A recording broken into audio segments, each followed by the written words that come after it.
going to disconnect the negative terminal on the battery. Just use a 10mm wrench. Loosen this up. And set that aside. I'm going to take these bolts out. There's one on this side, one on the other side. Use a 10mm socket.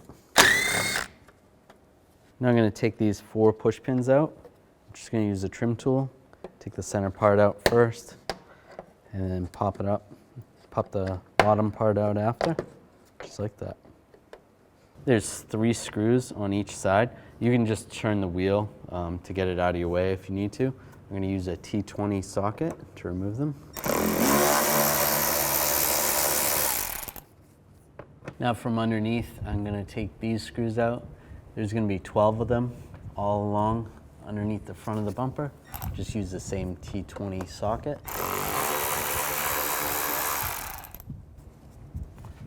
There's one right there. Then there's 4 push pins right here. I'm just going to take those off. Just use a trim tool. Then you can take this cover off. That one's broken. You don't necessarily have to take this cover off. It's just going to make lining it back up easier if it's already off. And slide that off. Slide that out. And just grab the bumper and just give it a yank. These pieces are broken right here, but I'm going to try to not break those pieces. Just give it a firm yank, just like that.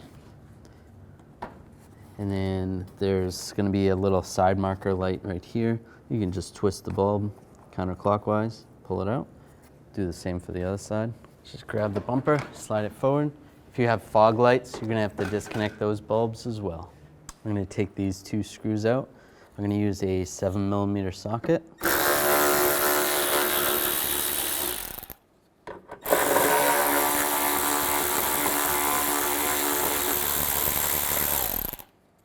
Using the same 7mm socket, take this one out.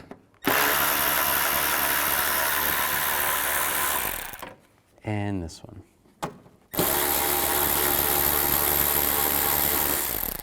And just grab the light assembly. Just going to slide it forward a little bit. I'm going to take a straight blade screwdriver. Just unclip the lock right there, then I can push down the lock tab and slide the connector out. And this one, we're going to move this lock tab back a little bit. Just like that, then push down. And slide the connector out. It's always a good idea to replace the bulbs in the new headlight. Generally these are test bulbs, so just twist this socket to the left, counterclockwise, to remove the bulb. Just grab it, pull it out. You can swap it with your old one or install new ones.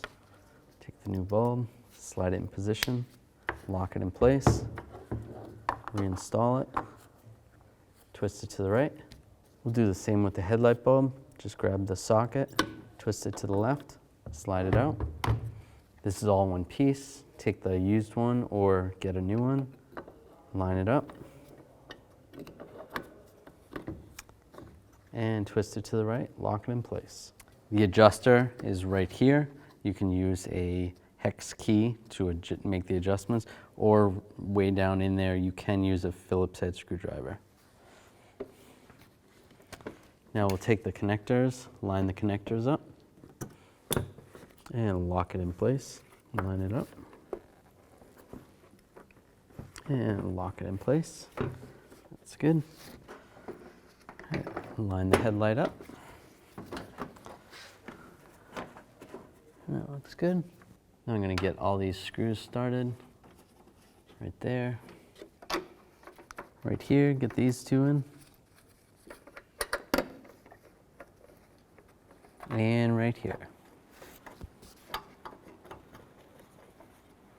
Now we're going to push on the headlight towards the back of the car. Just make sure this lines up, and we'll tighten them down. Let's take the bumper, line it up a little bit. You want to take these marker lights, and if you had fog lights, put those back in. So get those started. Take the socket, line it up into the lens, and turn it clockwise. And line this up. Try to get this under the light right there.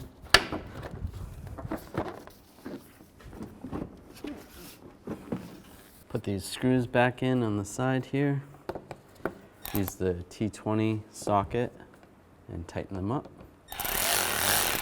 Just get them started first and snug them up.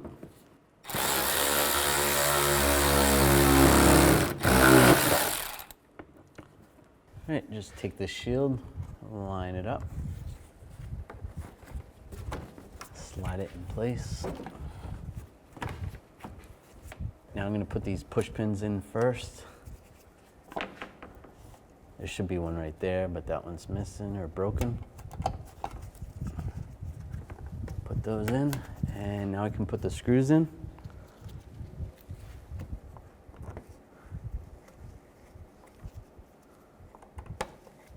Then I'm going to tighten these all down. Just snug them up.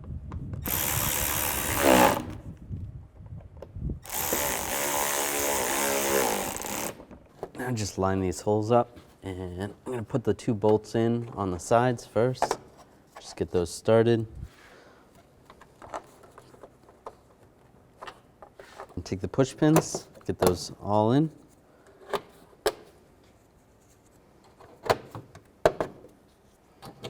Once those are all in, now I'll tighten down those other 2 10mm bolts. Just snug them up. After you're done doing the headlights, you're going to want to adjust them. You can use the Phillips head right in there, or you can use a 6mm hex bit. Take the negative battery cable, put that back on the terminal, and tighten it up with a 10mm wrench. Just snug it and make sure it's tight.